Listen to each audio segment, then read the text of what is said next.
Okay mga kaibigan, na yan po update po natin dito sa Vega natin Yan. Ito po yung in-upload ko dati na ayaw kumagat yung kick niya ito na po siya Medyo nahirapan po sa pagbili ng parts niya Yan po yung parts niya. Okay. So ito po, nabili pa to sa Manila Yan, yung gasket sa may magneto tapos sa may clutch. Okay. So yan po yung part number, pa-screenshot na lang po Ito po yung sa may magneto. Okay. So ito po yung sa may primary clutch niya magpapalit tayo.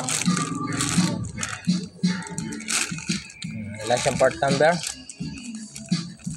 Wala po siyang part number. Tapos ito po yung nawawalang sinasabi ko. Yan. Yung parang Bendix Para siyang Bendix.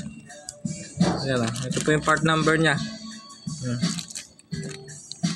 Pa-screenshot na lang po ng part number Ito po sa mga Vega parts Yan.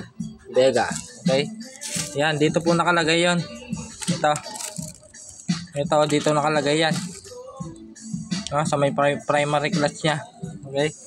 So may spring po yan. Ayan. Sobrang liit po ng spring niya So ingatan nyo po pag nagbabaklas kayo. Baka tumalsik. Okay. Ayan po yung part number screenshot na lang po ng part number para may idea kayo. Yan. Okay, nabili pa po ito sa Manila. Dito po sa probinsya wala. Kasamuna natin to, Like and share na lang po sa ating video and follow na rin po Jovan Motoworks po again Yan.